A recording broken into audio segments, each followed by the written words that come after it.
Bismillahirrahmanirrahim. Assalamualaikum warahmatullahi wabarakatuh.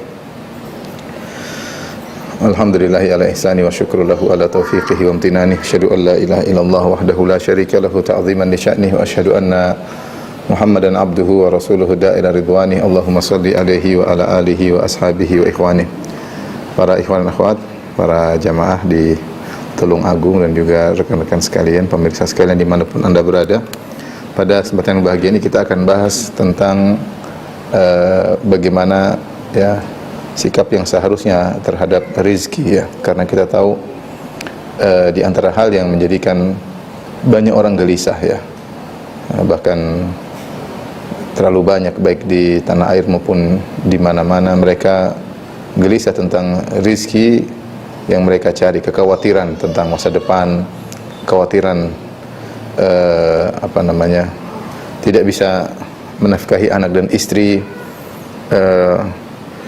yang jadi masalah kalau hal tersebut berlebih-lebihan ya, sehingga kemudian menjadikan stres ya, menjadikan penyakit ya, dan yang lain sebagainya ya.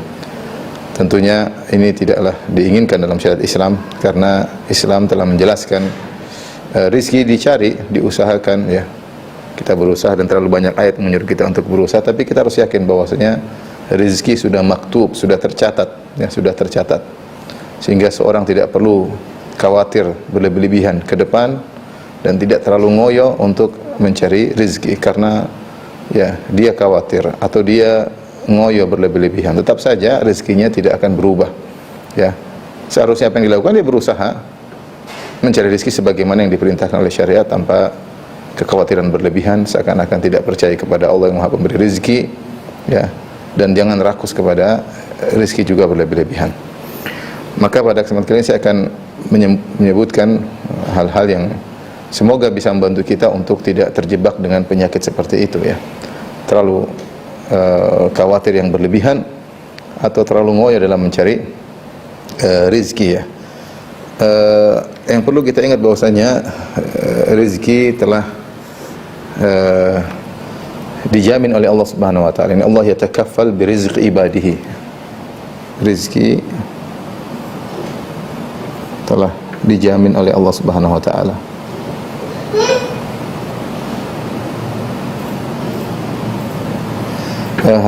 Dalil akan hal ini banyak ya. Dalilnya apa saja ya.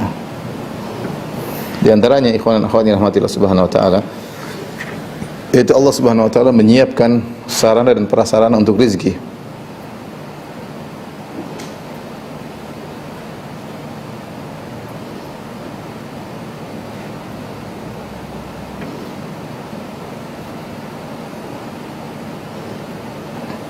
Untuk memperoleh rezeki.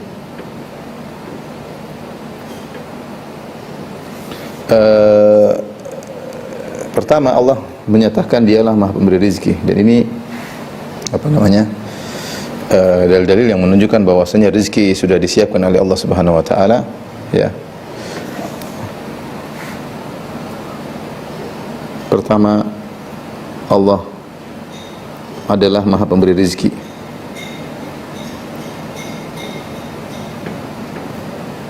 Di antara nama Allah Subhanahu wa taala Ar-Razzaq. Kata Allah Subhanahu wa taala, "Innallaha huwar razzaq dzul quwwatil matin." Sungguhnya Allah Subhanahu wa taala Maha Pemberi rezeki. Ya, sehingga seorang tidak perlu ragu untuk meminta kepada Allah Subhanahu wa taala, karena Allah Maha Pemberi rezeki dan kekayaan Allah tidak terbatas ya.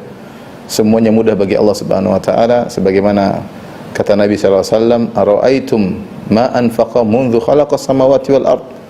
Bagaimana menurut kalian apa yang telah Allah keluarkan untuk hamba-hambanya, yang Allah beri rezeki pada hamba-hambanya sejak Allah menciptakan langit dan bumi? Sudah berapa tahun dan sudah betapa banyak kenikmatan yang Allah berikan kepada hamba-hambanya. Fa innahu lam yaghid ma fi yadihi. Sungguhnya apa yang sudah Allah keluarkan itu semua tidak mengurangi kekayaan Allah sedikit pun.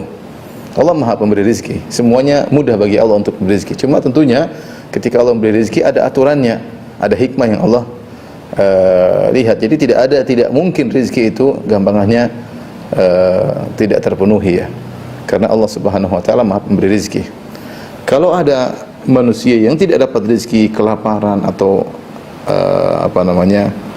tidak mendapatkan rezeki, atau semua ada, tentunya ada akibat dosa-dosa yang dilakukan, akibat maksiat yang dilakukan, atau dampak-dampak maksiat ya.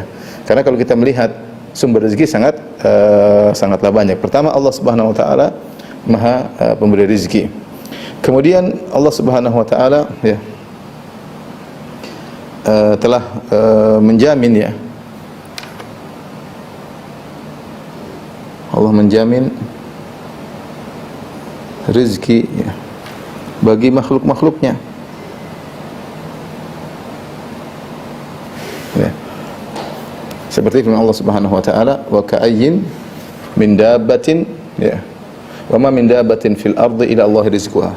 Wa ma min dabbatin fil ardi illa 'ala Allah rizquha. Betapa banyak hewan melata di atas muka bumi, Allah yang menjamin rezekinya ya. Ya. Banyak hewan melata,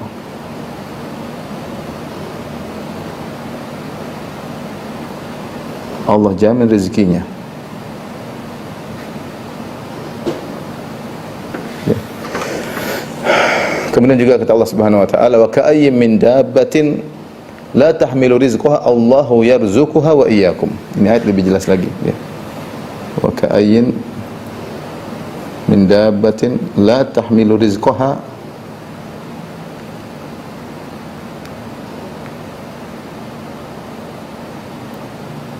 Allahu yarzuquha wa iyyakum. Betapa banyak hewan di atas muka bumi yang tidak mampu mengatur rezekinya. Allahu yarzuqu, Allah yang mengatur rezeki hewan tersebut, wa iyyakum. Artinya apa, kalau hewan, maksudnya apa, kalau hewan saja diatur rezekinya, apalagi kalian. Ya, maksud ayat ini, jika hewan diatur rezekinya,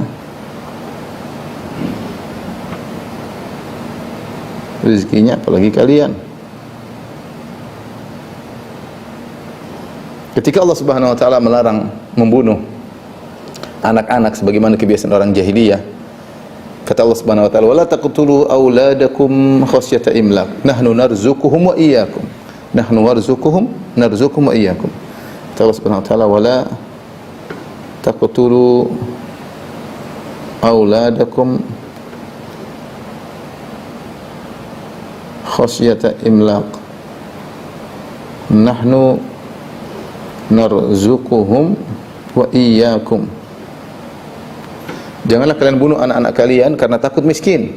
Kami memberi rezeki kepada anak-anak kalian, kepada kalian, dan kepada kalian kami memberi rezeki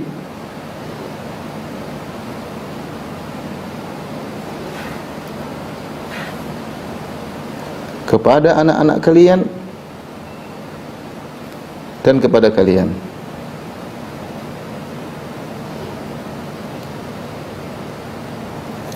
Jadi Allah sudah menyiapkan sarana prasarana, Allah menjamin ya. Allah pertama dia jamin, karena Allah Maha pemberi rezeki, enggak usah khawatir, kekayaan Allah tidak akan pernah habis. Tidak pernah berkurang. Cuma hanya saja Allah mengatur. Ya. Allah tinggal ingin sesuatu, tinggal idza arada syai'an an yakul lahu kun fayakun. Jika ingin sesuatu Allah tinggal mengatakan jadi, maka jadilah ya. Kemudian di antaranya Allah Subhanahu wa taala menciptakan bumi dengan bumi yang kaya ya. Ini sarana Allah ciptakan. Allah ciptakan bumi yang penuh dengan kekayaan untuk manusia ya. Makanya bumi ini isinya kekayaan ya. Lihatlah bumi kita ini ya, bagaimana ya kekayaan yang ada di atas muka bumi ya. Allah siapkan hewan-hewan untuk bisa kita makan, untuk bisa kita gunakan ya. Allah ciptakan onta, hewan yang bisa ditundukkan untuk dinaikkan. Allah ciptakan kuda, Allah ciptakan ayam yang mudah untuk dikembangbiakan, untuk dimakan ya. Allah ciptakan tumbuh-tumbuhan yang begitu banyak dengan berbagai macam buah-buahan, dengan berbagai macam makanan pokok ya. Allah buka lautan yang isinya penuh dengan ikan-ikan yang bisa kita makan. Wa fi rizqikum wa ma tu'adun, Allah turunkan hujan dari wa fis sama'i rizqukum wa ma tu'adun, dari langit bisa turun rezeki, hujan, juga ada burung-burung yang berterbangan yang bisa kita makan. Allah ciptakan berbagai macam metal dan logam yang ada dalam bumi. Allah ciptakan minyak bumi. Allah ciptakan sumber energi yang begitu banyak yang tidak ada habis-habisnya. Ya. Sangat-sangat banyak. Dan masih kosong bumi ini, masih kosong ya. Kita di Jakarta kelihatannya padat, tapi kalau kita sudah pergi keluar kota, lihat, kita lewati tempat yang kosong banyak. Ini baru Jakarta yang banyak penduduk. Kalau kita pergi ke Eropa, pergi ke Australia, pergi ke kosong. Tanah masih kosong dan masih banyak belum diolah dengan baik, masih banyak penemuan-penemuan tentang sumber energi, masih banyak. Bumi ini full dengan energi. Ya, full dengan energi. Jadi masalah ketika manusia melakukan maksiat, baru timbullah zaharul fasadu fil barri wal bahri bima kasabat aydin nas. Manusia merusak. Telah nampak kerusakan di daratan, di lautan akibat ulah perbuatan manusia. Kenapa? Karena mereka maksiat. Mereka mengadakan peperangan, mereka mengadakan kerusakan, mereka bermaksiat. Asalnya bumi ini penuh dengan kekayaan. Makanya tidak rezeki ada, sumber rezeki banyak. Kalau kita bicara bumi sangat kaya ya. Sumber rezeki banyak ya. Jadi kita apa? Misalnya banyak tumbuhan. Banyak sekali. Kemudian apa? Banyak hewan. Bisa kita makan, bisa kita gunakan. Apalagi banyak ikan. Banyak sumber energi.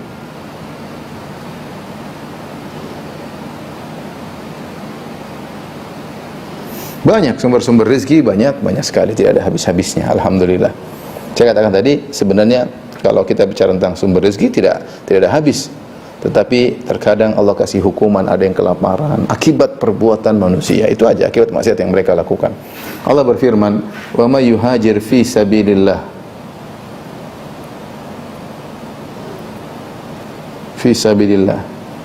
yajid fil ardi muragaman katsiran wasa'ah." Ya, siapa yang keluar berhijrah di jalan Allah, yajid fil ardi muragaman, dia akan mendapati tempat hijrah yang banyak, wasa'ah, dan dia akan mendapati banyak kelapangan rezeki. Siapa yang keluar berhijrah di jalan Allah, dia akan mendapati sa'ah, yaitu kelapangan dalam rezeki.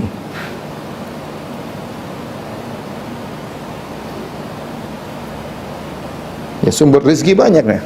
Kata Allah Subhanahu wa taala, "Famshu fi manakibiha." Berjalanlah kalian di bumi, bukan cuma di bawah, naik ke atas Allah sebutkan. Manakib itu tempat-tempat yang tinggi. Artinya sumber rezeki banyak, bukan cuma di bawah, di atas juga ada, di bawah juga ada, banyak sekali sumber rezeki. Ya. Huwallazi khalaqa lakum ma fil ardi jami'an. Kata Allah Subhanahu wa taala, huwallazi khalaqalakum ma fil ardi jami'an. Dialah Allah Subhanahu wa taala yang telah menciptakan bagi kalian seluruh di semua bumi untuk kalian. Jadi memang Allah siapkan kita untuk sarana untuk mencari rezeki itu sudah sangatlah banyak ya.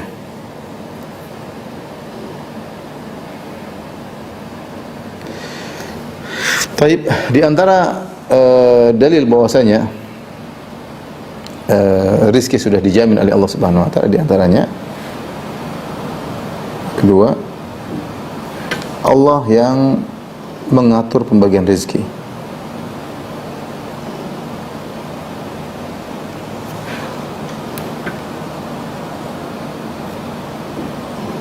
Kata Allah Subhanahu wa taala, ahum yuqsimuna rahmata rabbik, nahnu qasamna bainahum ma'isyatahum fil hayatid dunya. Kata Allah Subhanahu wa taala, nahnu qasamna ma'isyatahum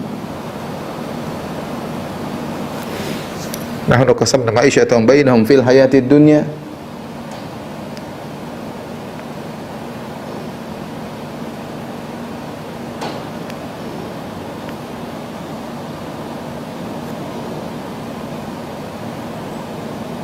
wa rafa'na ba'dahum fawqa ba'dhin darajatin liyattakhidha ba'dhum ba'dhan sukhriyan. Kata Allah, apakah mereka yang membagi rahmat dan anugerah Rabbmu? Nahnu qasamna bainahum ma'isyatahum fil hayatid dunya. Nahnu qasamna bainahum ma'isyatahum fil hayatid dunya. Kami yang membagi-bagi, nahnu qasamna bainahum ma'isyatahum fil hayatid dunya. Kami yang membagi-bagi rezeki mereka dalam kehidupan dunia. Jadi Allah yang langsung membagi-bagi. Allah yang bagi-bagi, dapat sekian, dapat sekian, dapat sekian. Bukan kita yang membagi. Kata Allah, wa ahum yuqsimuna rahmat rabbik. Apakah mereka yang bagi rahmat anugerah Allah? Allah yang bagi-bagi. Jadi Allah yang langsung, bahasa kita, Allah turun tangan langsung dalam membagi rizki makhluk-makhluk yang diciptakan. Makhluk-makhluk yang diciptakan. Tetapi tentunya Allah mengatakan warafa'na, pembagian tersebut bukan asal semua orang yang mau harta dikasih, tidak. Allah punya aturan, ada hikmah di balik itu semua, tapi semuanya sudah dijamin rezekinya. Kata Allah Subhanahu wa taala, warafa'na ba'dahum fawqa ba'dhin darajat. Kami angkat sebagian lebih kaya daripada yang lain, sebagian lebih memiliki kelebihan daripada yang lain.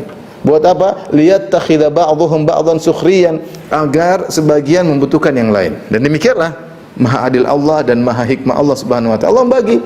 Ada yang kaya dengan aturannya sendiri, dia punya kewajiban-kewajiban. Tidak sama kewajiban terkena bagi orang yang miskin. Yang kaya butuh kepada yang miskin butuh kepada yang kaya. Kalau semua orang kaya, kehidupan tidak berjalan. Kaya semua, terus siapa yang mau disuruh? Kalau semua miskin juga tidak berjalan. Tapi subhanallah, Allah jadikan ada si kaya, ada si miskin, ada yang sehat, ada yang sakit, ada dokter, ada pasien. Kalau semua jadi dokter nggak ada pasiennya, percuma. Dokter semua nggak ada rezekinya. Kalau semua jadi raja, terus siapa yang jadi anak buahnya? Kalau semua jadi raja, terus siapa yang jadi pengawalnya? Kalau semua jadi pengawal, siapa yang jadi rajanya?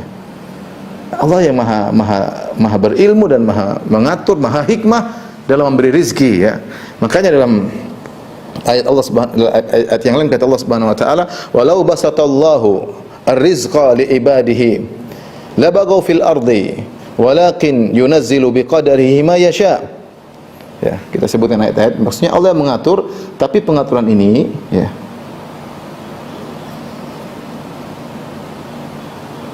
tapi Allah atur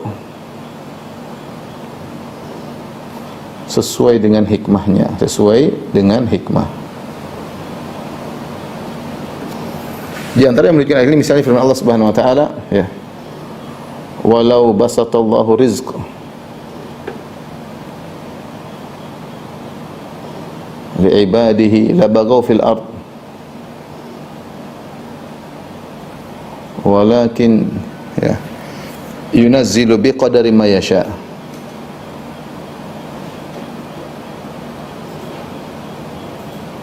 Innahu biibadihi khabirun basir.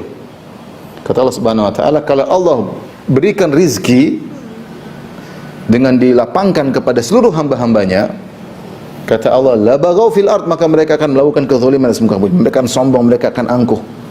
Ya, Allah mengatakan, kalla innal insana la yatgha, sungguhnya manusia itu akan berlebihan melampaui batas. Kapan ar-ra'ahu istaghna, tatkala dia melihat dirinya sudah kaya. Manusia seperti itu. Ada istilah kita, ada orang baru kaya, orang udik baru kaya, sudah mentang-mentang, sudah jalan di kampung mentang-mentang. Banyak orang seperti itu, orang baru kaya, istilah apa ya, OBK baru kaya, orang baru kaya. Jadi kelihatan dia tidak mampu menahan, tidak mampu mensikapi harta yang dia miliki yang begitu banyak dengan bijak, akhirnya sombong, akhirnya angkuh, merendahkan yang lain. Makanya Allah bagi sesuai dengan hikmah Allah. Kata Allah, walakin yunazzil biqadarin, walakin yunazzil biqadarin. Allah turunkan sesuai dengan kadar yang Allah kehendaki, ma yasha. Semuanya dikasih rezeki, tapi tidak mesti semuanya harus kaya. Kalau kaya semua, saya katakan tadi, tidak berjalan kehidupan ini. Allah Maha tahu apa yang terbaik, ya. Allah juga berfirman, wa anzalna minas samaa'i ma'an biqadarin. Ya. Kami pun turunkan dari langit hujan biqadarin, fa askannahu fil ard wa inna ala dhahabin bihi laqadirun. Dalam surat Al-Mu'minun. Allah Subhanahu wa taala, wa anzalna minas samaa'i ma'an biqadarin. Kami turunkan semuanya biqadar. Perhatikan sini, Allah katakan biqadar, dengan ukuran. Allah turunkan rezeki dengan ukuran, yaitu Allah rezeki dengan ukuran. Karena ini hikmahnya seperti itu. Ukuran tertentu. Kita, saya, antum, ya, diberi rezeki oleh Allah sesuai dengan ukuran yang Allah kasih. Kalau berlebihan, mungkin kita tidak mampu berbuat apa namanya, sombong dan angkuh dan yang lainnya, ya. Tapi ini Jadi yang mengatur pembagian rezeki adalah Allah, bukan lain ya. Allah langsung mengatur pembagian rezeki. Jadi ini menunjukkan bahwasanya rezeki telah dijamin oleh Allah Subhanahu wa taala. Yang ketiga ya. Kita tulis yang ketiga di sini ya. Yang ketiga, ini poin pertama. Ini poin kedua. Ada poin ketiga ya. Yang ketiga kita tulis di bawah ya.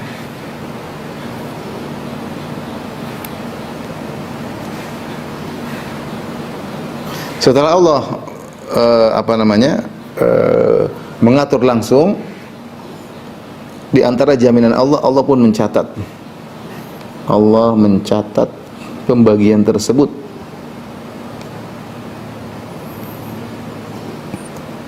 Tersebut dalam rangkaian takdir. Takdir yang tidak akan berubah.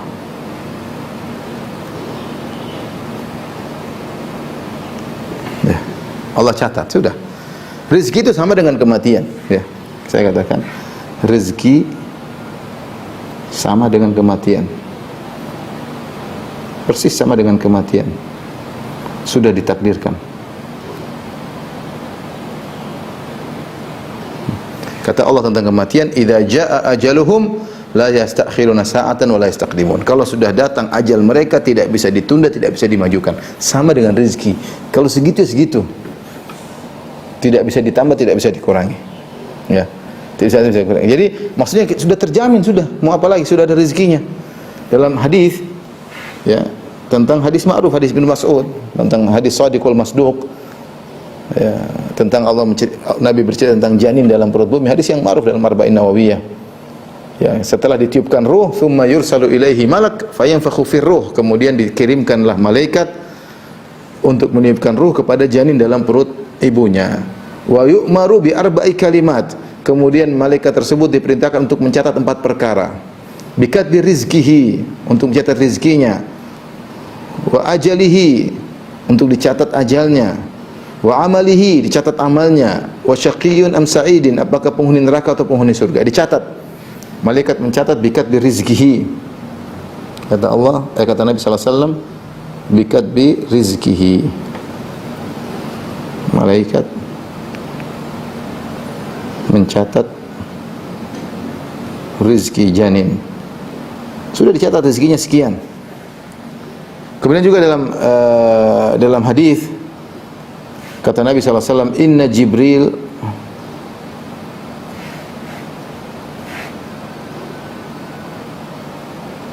nafatha fi ru'i anna nafsan lan tamuta hatta tastakmila rizqaha." Tastakmila rizqaha. Dan seterusnya. Kata Nabi SAW, sungguhnya Jibril meniupkan dalam ruhku atau dalam dadaku, bahwasanya apa? Jibril memberi wahyu dari Allah Subhanahu wa taala. Anna nafsan lan tamuta, bahwasanya satu jiwa pun tidak akan meninggal dunia hatta tastawfiya rizqaha, sampai dia memenuhi seluruh rezekinya. Ya, tidak akan berkurang. Kalau rezekinya masih ada, kurang 100.000, tidak bakalan meninggal sampai dapat 100.000 tersebut. Kalau masih ada satu butir rizki, satu butir beras yang belum dia makan dulu baru dia meninggal dunia, ya. Karena semua rizki telah diatur, ya, telah diatur. Ya, makanya saya pernah dengar dulu guru saya cerita, ada seorang yang, Allah alam benar atau tidak cerita tersebut, saya dengar seorang guru saya itu pernah cerita, saya di Madinah, ada seorang yang dia sempat jatuh di sebuah sumur, kemudian ditolong oleh orang-orang, kemudian dikasih minum, dia minum susu, kemudian ditanya, bagaimana kau bisa jatuh? Maka dia cerita, dia ingin mempraktekkan bagaimana dia keterjing, dia terjatuh lagi kedua kali, kemudian dia meninggal dunia.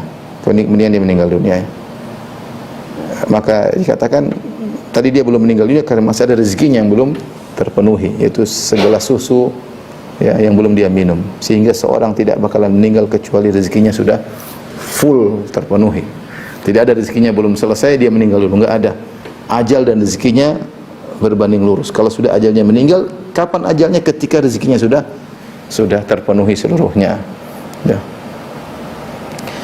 Karenanya ini semua tiga perkara yang saya sebutkan ini menjamin atau menunjukkan dalil bahwasanya rezeki kita semua sudah tercatat, sudah terjamin. Allah sudah siapkan sarana, siapkan prasarana. Allah jadikan bumi ini bumi yang sangat kaya raya dengan penuh kekayaannya, baik berupa tumbuh-tumbuhan, berupa hewan, metal dan macam-macamnya, ya. Dan Allah yang langsung mengatur pembagian rezeki, bukan yang lain. Allah yang ngatur tentu dengan hikmahnya. Siapa yang dikasih kaya, siapa yang dikasih miskin, ini dapat berapa, yang dapat berapa, semuanya Allah atur dengan hikmahnya Allah Subhanahu wa taala. Kemudian sebelum Allah mengatur semuanya, Allah telah catat dalam takdir, dan kita tahu takdir, kata Nabi sallallahu alaihi wasallam, rufi'atil aqlam wa jaffatis suhuf, bahwasanya pena-pena sudah diangkat dan lembaran sudah kering. Ya sudah, Allah sudah catat di Lauhil Mahfuz bahwasanya rezeki si fulan sekian, sebagaimana Allah telah catat kematiannya, dia akan meninggal pada waktu sekian dan sekian. Baik. Ini yang pertama, kita masuk pada pembahasan yang kedua. Terus kalau begitu, apa yang harus kita lakukan? Apa kita pasrah atau tidak? Atau kita harus berusaha? Win?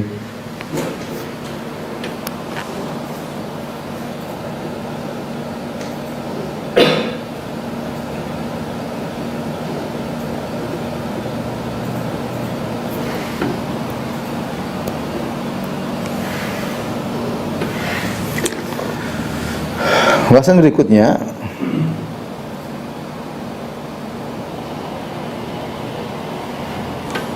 ingat, meski rezeki telah ditakdirkan,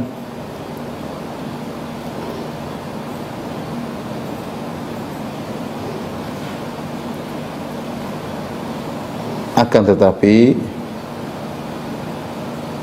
takdir tersebut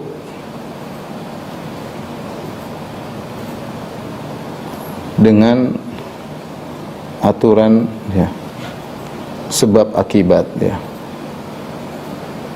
Sama seperti kematian.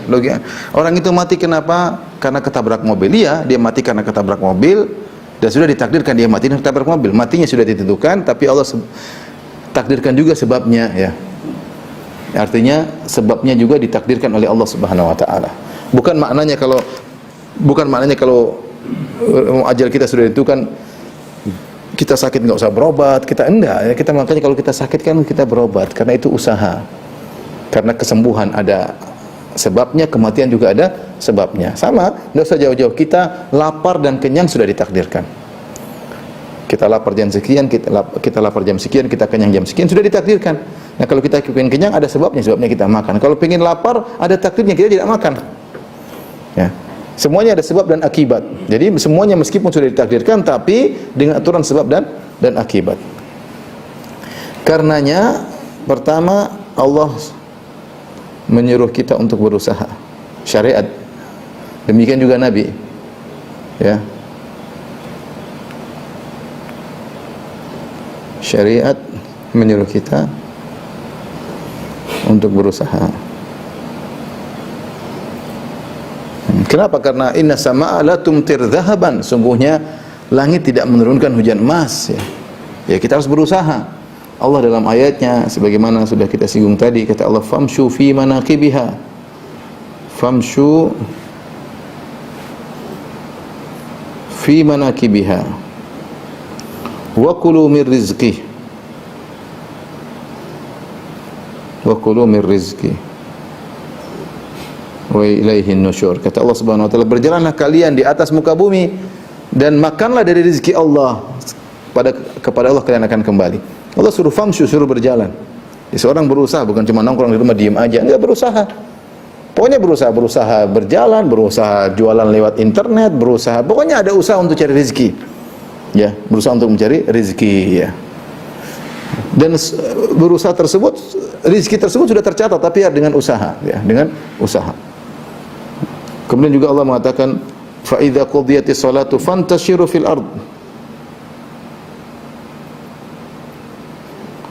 wabtagu min fadlillah.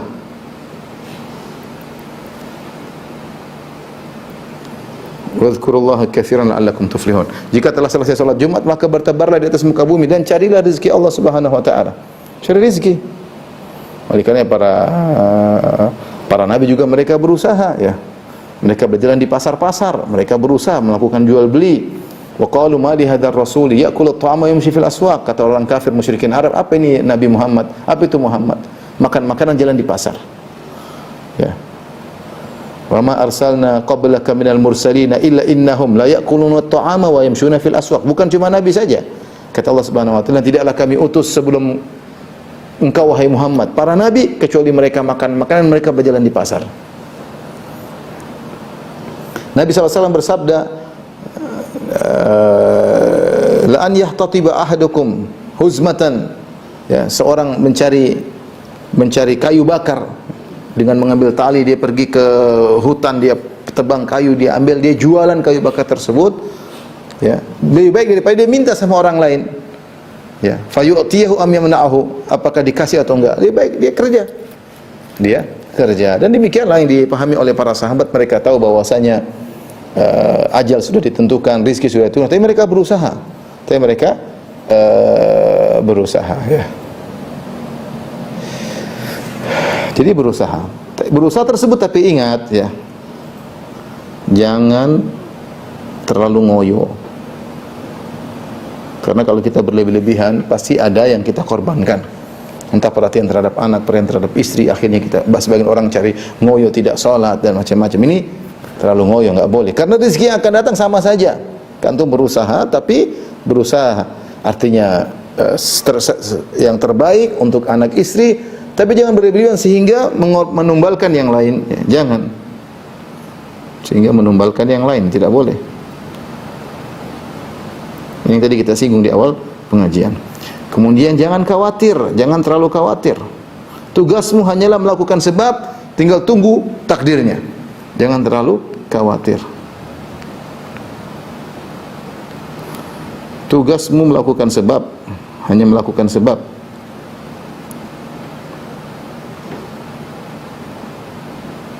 Setelah itu tinggal tunggu. Setelah itu tinggal tunggu takdir rezekinya. Takdir rezekimu, ya. Sudah selesai. Sudah berusaha, selesai. Allah sudah suruh berusaha, Nabi suruh berusaha, kita berusaha, ya, kita berusaha. Kemudian berikutnya perlu diingat, ya, jangan mencari rezeki dengan cara yang halal, dengan cara yang haram. Mencari rezeki dengan cara yang haram, ya, dengan cara yang haram, ya. Kita mencari cara dengan cara yang halal, cara yang haram, atau cara yang halal, sama aja hasilnya segitu. Misalnya kita ditakdirkan oleh Allah punya bulan ini kita punya rezeki, misalnya ditakdirkan oleh Allah 10 juta. Misalnya bulan ini kamu dapat jatah rezeki dari Allah sebagaimana yang telah ditakdirkan 10 juta. Nah, 10 juta ini bisa kita dapatkan dengan cara halal, juga dapat 10 juta, dengan cara haram juga dapat 10 juta. Kamu tinggal pilih saja, ya.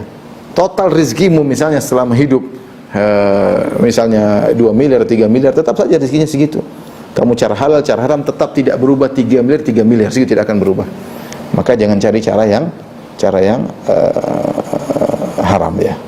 Seperti kita kalau tidak salah ada asar dari salaf, saya lupa, tapi maknanya ada seorang dia entah membawa onta atau membawa sesuatu, kemudian dia menyuruh seorang untuk menjaga ontanya, kemudian dia masuk ke masjid, kemudian dia sholat, ya. Setelah itu dia keluar, ontanya dibawa pergi oleh orang tersebut, dicuri. Padahal orang ini berniat untuk menghadiahkan onta tersebut kepada orang tadi. Dia mungkin orang punya uang. Ini ilustrasi aja, ilustrasi. Saya lupa ada asar salaf medis, prinsip saya tidak sempat mencari, tapi maknanya kira-kira seperti ini. Artinya dia punya onta, disuruh orang, tolong kamu jaga onta saya mau sholat, masuk ke masjid, sholat, kemudian keluar, ontanya dibawa lari. Padahal dia berniat untuk menghadiahkan onta ini kepada orang yang jaga tadi. Coba kalau dia tadi tidak mencuri, dia akan dapat juga onta tersebut, tapi dengan cara yang halal. Karena dia tidak sabar, dia bawa lari, maka dia mendapat onta juga, dapat rezekinya sampai, tapi dengan cara yang haram. Makanya kata Nabi SAW setelah menyebutkan anna nafsan lan tamuta hatta tastakmila rizqaha, sungguhnya Jibril mengabarkan kepadaku, membisikkan ke dalam batinku, anna nafsan lan tamuta hatta tastakmila rizqaha, bahwasanya jiwa tidak akan meninggal sampai dia memenuhi segala rezekinya. Kemudian kata Nabi, kalau begitu fajimilu fit talab, cari rezeki dengan cara yang baik, da'u ma khudhu ma halla wa da'u ma haram. Kata Nabi sallallahu alaihi wasallam, khudhu ma halla wa da'u ma haram. Ambil yang halal, tinggalkan yang haram. Toh rezekinya sama. Kenapa? Karena hasilnya sama saja. Hasilnya secara nominal sama saja, tidak berubah. Mau cara haram, mau cara halal sama saja. Sama saja. Ya.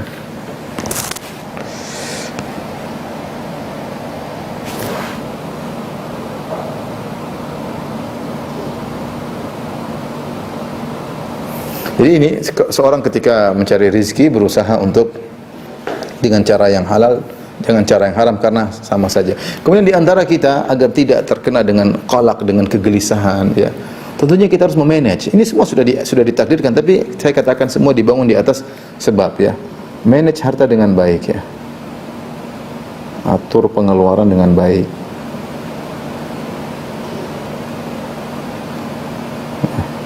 Ya, kata Nabi sallallahu alaihi wasallam, "Kulu washrabu wa tasaddaqu."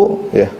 Kul washrab wa tasaddaq bighairi makhyalah, bighairi israfin wala makhyalah. Ya, keluarkanlah hartamu tapi jangan berlebih-lebihan. Kita wasut dengan apa, jangan berlebih-lebihan. Pengeluaran atur dengan baik. Walladzina idza anfaqu lam yusrifu wa lam yaqturu wa kana baina dzalika qawama. Di antara ciri-ciri ibadur rahman adalah orang-orang ketika mereka mengeluarkan harta mereka tidak berlebih-lebihan dan juga tidak pelit. Wa kana baina dzalika qawama, tengah-tengah, ya. Jangan juga kita boros, mentang jawang boros sana boros sini. Enggak. Ya, nanti kalau terlalu boros akhirnya kita jadi gelisah karena uang keluar sehingga ternyata kurang, dan juga jangan pelit, ya, sedang-sedang saja. Kalau habis cari, ya. Seperti itu. Jadi harus juga mengatur tentang pengeluaran. Kemudian jangan lupa, ya. Ketika mencari rezeki jangan lupa tawakal, ya. Atau kita sebutkan di sini yang mungkin yang terakhir, ya, di antara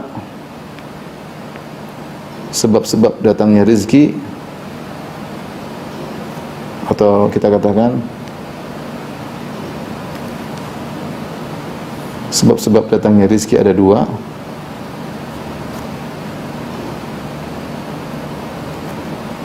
Yang pertama adalah sebab-sebab duniawi, yang kedua adalah sebab-sebab ukhrawi. Sebab-sebab duniawi, ya, ini tentunya semua orang paham. Seperti kerja, intinya apa? Kerja, ya. Ini sebab duniawi. Oh, kerja, mau jadi dokter, mau jadi guru, mau jadi apapun kita kerja, namanya kita mencari rezeki dengan sebab duniawi. Masing-masing diberikan kemampuan untuk mencari rezeki masing-masing, ya. Ada sebab ukhrawi yang bisa jadi ini lebih kuat sebabnya daripada sebab duniawi. Bisa jadi lebih kuat daripada sebab duniawi.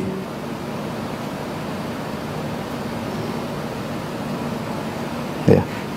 Di antaranya misalnya, ya, tawakal.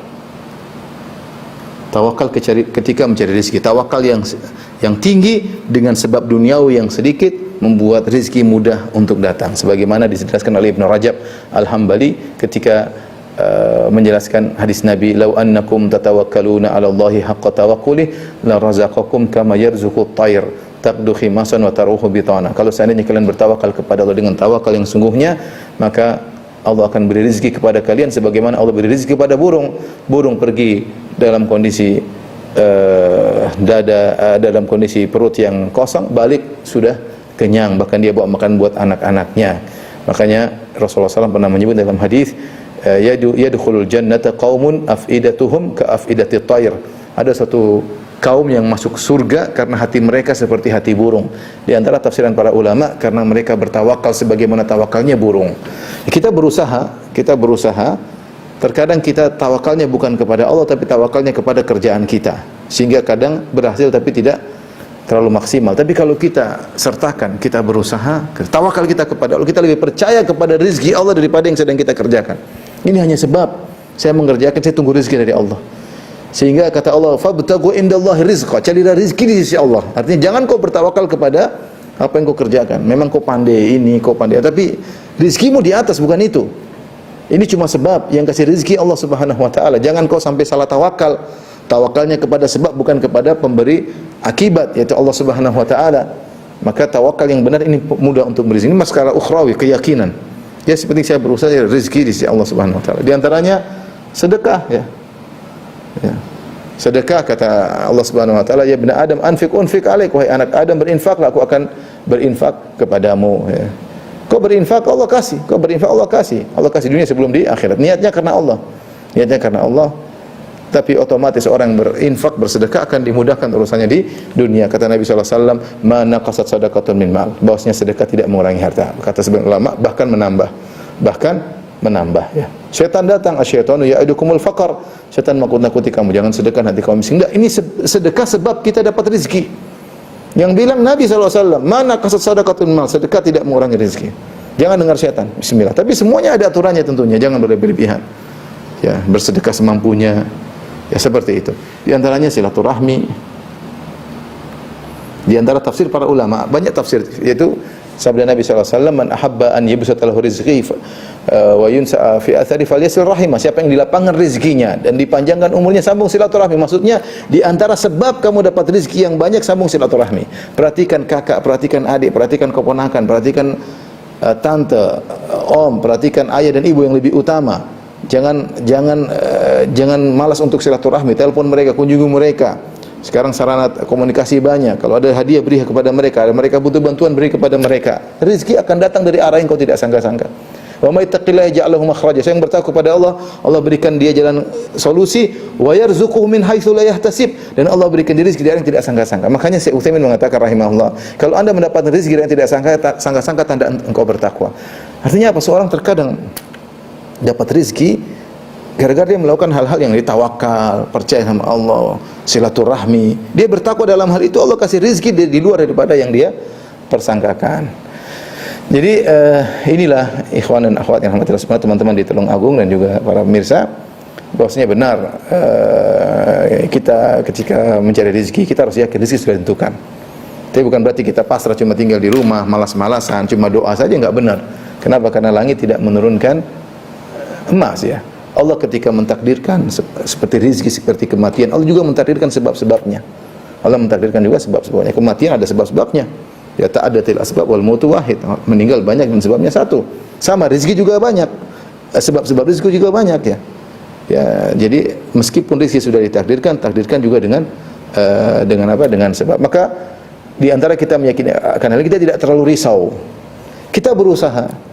Kita yakin rezeki kita sudah diatur. Tidak mungkin kita berusaha mau kerja hari 24 jam, kita kerja 25 jam, rezeki kita bertambah. Enggak, tetap saja. Tetap saja. Tapi jangan malas, berusaha, berdoa, rezekinya sudah Allah tentukan, jangan khawatir. Anak kita rezekinya sudah ada, istri kita rezekinya sudah ada. Tinggal kita berusaha dan melakukan sebab-sebab datangnya rezeki. Tadi saya sebutkan sebab-sebab duniawi dan juga sebab-sebab ukhrawi. Wallahu taala alam bisawab. Ini mungkin saya sampaikan. Kalau ada yang bertanya, saya persilakan.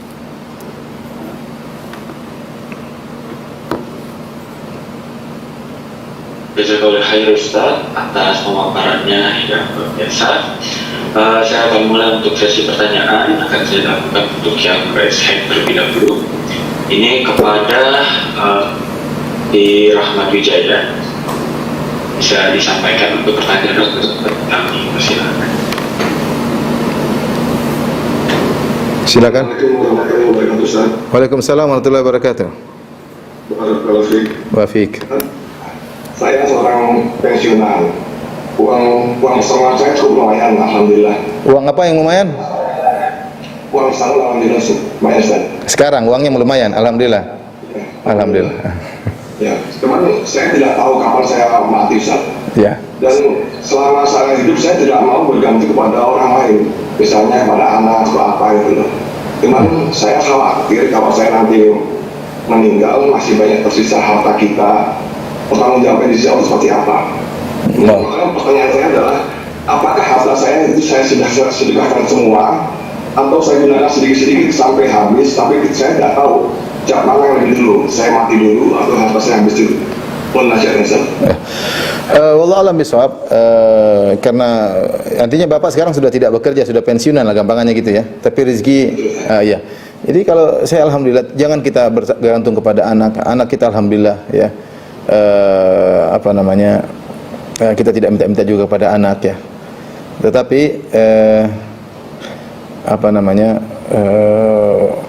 kita juga bersedekah, jangan juga menjadikan kita pelit karena kekhawatiran. Tapi di antara misalnya yang buat kita lebih tenang, misalnya kita buat wasiat. Kita buat wasiat bahwasanya kalau saya meninggal dan harta saya masih ada, maka sepertiga buat ini kita, karena wasiat paling maksimal sepertiga ya. Kalau ternyata anak-anak kita misalnya dalam kondisi berkecukupan, alhamdulillah kita bisa banyak bersedekah, ya, tapi kalau anak-anak kita memang agak sulit kehidupannya, ya kita bantu anak-anak kita ya.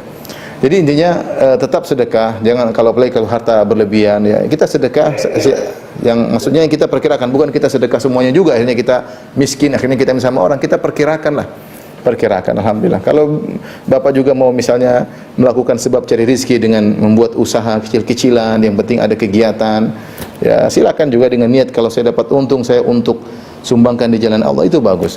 Karena semua uang yang kita letakkan di jalan Allah itu adalah aset kita di akhirat kelak. Tentunya semua dengan perhitungan. Saya tidak ngerti betul maksudnya umur Bapak berapa, rezeki Bapak berapa, duit Bapak berapa, tapi intinya Bapak manage aja lah.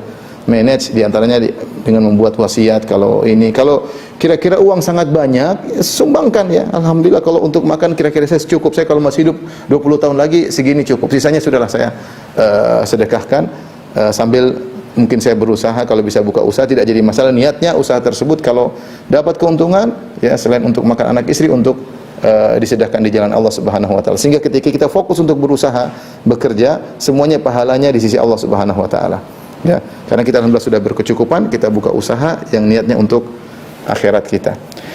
Tapi mungkin bisa dikonsultasikan kepada para ustadz ya yang lebih ngerti ya. Intinya jangan juga, karena maksud saya jangan terlalu khawatir sehingga kita akhirnya tidak bersedekah, khawatir nanti saya enggak makan di kemudian hari. Jangan juga begitu. Jangan juga kita keluarkan uang seluruhnya sehingga akhirnya kita kelaparan. Di antara kedua hal tersebut, wallahu taala alam bisawab. Ayakum. Oleh Ustaz, kembali pada pertanyaan yang ada di kolom chat. Assalamualaikum warahmatullahi wabarakatuh. Izin bertanya Ustaz, bagaimana dengan pernyataan melakukan amalan tertentu agar rezeki dimudahkan, seperti melakukan sholat duha agar rezekinya hari itu untuk dilancarkan rezekinya pada hari itu. Jazakumullah khairan Ustaz. Apa rezeki kalau apa? Kalau sholat duha kenapa? Bagaimana dengan pernyataan melakukan amalan tertentu agar rezeki dimudahkan pada hari itu Ustaz? Ya di antaranya iya benar, itu namanya sebab ukhrawi. Artinya kita sholat dan kita berusaha ya. Dalam sebagai riwayat dikatakan ya bani Adam irka li arba'an fi awalin nahar akfika akhirahu, atau mana hadis tersebut, ya wahai anak Adam, sholatlah 4 rakaat di awal pagi, aku akan mencukupkan engkau sampai di akhir hari. Maka di antara sebab agar kita dimudahkan urusan, dan ini bukan cuma rezeki saja tapi urusan kita, di antara sebabnya kita sholat duha. 4 rakaat ini ada khilaf di kalangan para ulama. Ada yang mengatakan 4 rakaat tersebut adalah qobliyah subuh dengan sholat subuh. Siapa yang sholat qobliyah subuh dengan sholat subuh, apalagi berjamaah, maka Allah akan mudahkan urusannya. Ada yang mengatakan 4 rakaat ini adalah 4 rakaat waktu sholat duha. Siapa yang sholat duha di awal hari, maka Allah akan mudahkan urusan sampai di akhir hari. Ini di antara sebab ukhrawi yang bisa kita lakukan mempermudah urusan kita. Wallahu taala alam bisawab. Ustaz, kembali ke penanya yang open mic, silakan kepada di Erika untuk unmute dan menyampaikan pertanyaannya. Assalamualaikum. Waalaikumsalam warahmatullahi wabarakatuh. Saya seorang istri dengan 3. Kurang keras Ibu, saya kurang dengar. Saya seorang istri kenapa? Iya, saya seorang istri. Seorang ibu 3 anak. Sekolahnya kebetulan kan kedokteran. Nah, suami saya itu lebih menyarankan untuk di rumah.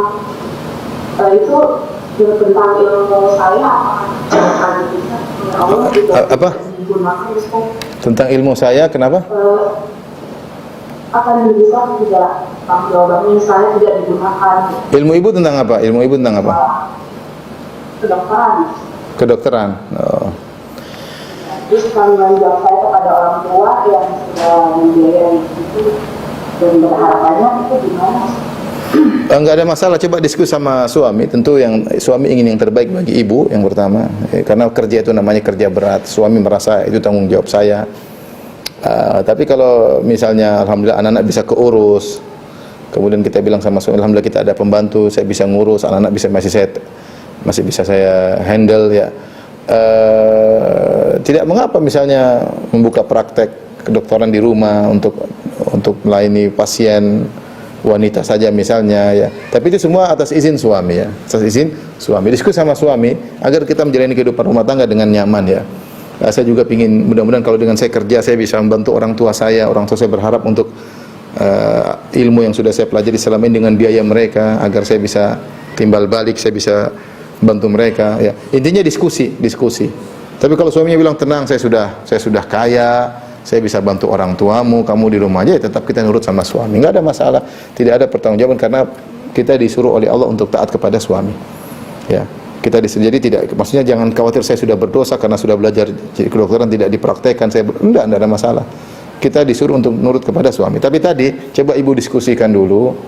Siapa tahu suami mengizinkan untuk mengadakan kerjaan di rumah yang tidak melanggar syariat, yang dimana hasilnya bisa untuk menambah pahala dengan membantu orang tua. Wallahu taala alam bisawab. Boleh khair Ustaz. Untuk kembali ke kolom pertanyaan di kolom chat. Bismillahirrahmanirrahim. Izin bertanya Ustaz, jika memilih calon suami menimbang dari sisi pekerjaan penghasilan, apakah itu termasuk khawatir dengan rezeki?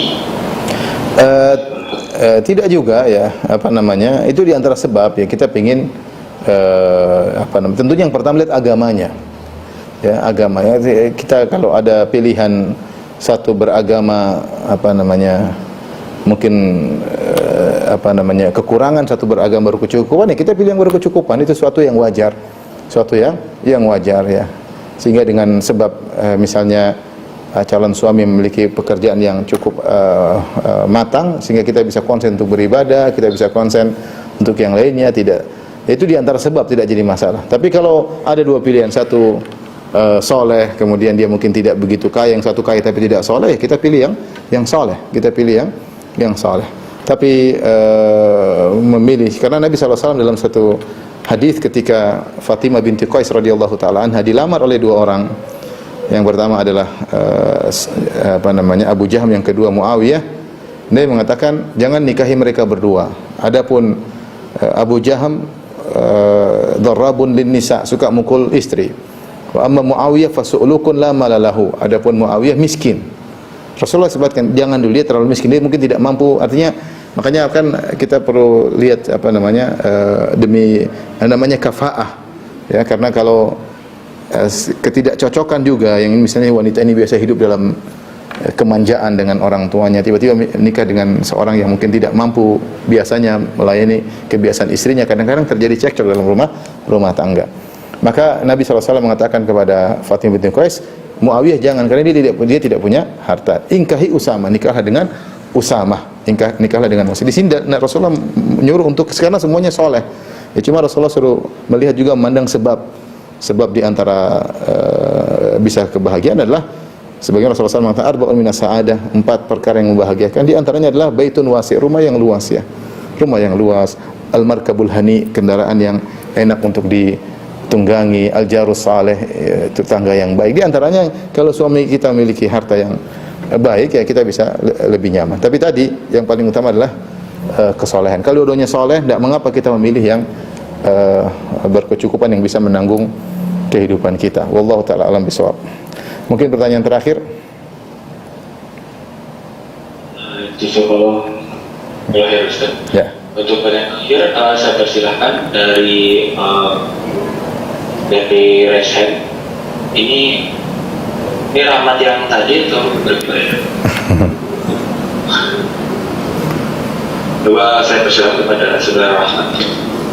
Assalamualaikum warahmatullahi wabarakatuh. Waalaikumsalam warahmatullahi wabarakatuh.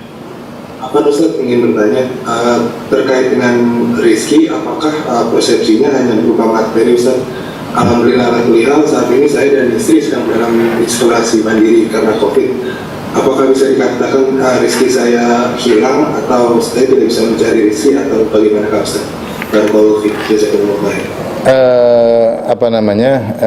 rizki memang tidak terbatas pada materi. Rizki banyak, rizki memiliki istri, memiliki anak, ya, itu juga adalah rizki. Iman, rizki itu juga adalah iman, keyakinan kepada Allah, kesabaran itu rizki. Dalam hadis, wa ma utiya ahadun ata'an awsa wa khair minas sabr. Tidaklah seorang diberikan karunia yang lebih luas dan lebih baik daripada daripada kesabaran, ya.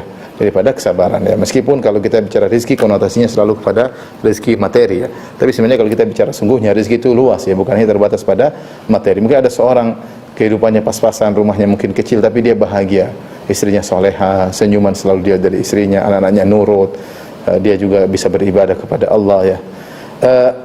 Adapun antum sekarang sedang isoman, ya, bukan rezekinya terputus, ya, memang rezekinya jatahnya segitu, ya. Rezekinya jatahnya segitu. Sebagaimana seorang sakit mungkin tidak bisa bekerja, nanti akan ada rezeki yang lain. Tapi intinya rezeki sudah tercatat. Mungkin hari ini sampai segini, mungkin minggu ini rezekinya segini karena lagi isoman. Dan itu semua kita serahkan kepada Allah Subhanahu wa taala. Yang perlu kita perhatikan apa yang kita lakukan ketika menghadapi sesuatu, apakah sudah sesuai prosedur atau tidak. Sesuai dengan prosedur atau tidak. Kalau kita sedang sakit, ya kita bersabar. Ada orang meskipun sakit, dia bisa jalan, masih terus bisa mengontrol usahanya, rezekinya tetap jalan. Orang berbeda-beda. Wallahu ta'ala alam bisawab. Demikian saja kepada rekan-rekan sekalian apa yang saya sampaikan. Kurang lebihnya mohon maaf. Wabillahi taufiq wal hidayah. Assalamualaikum warahmatullahi wabarakatuh.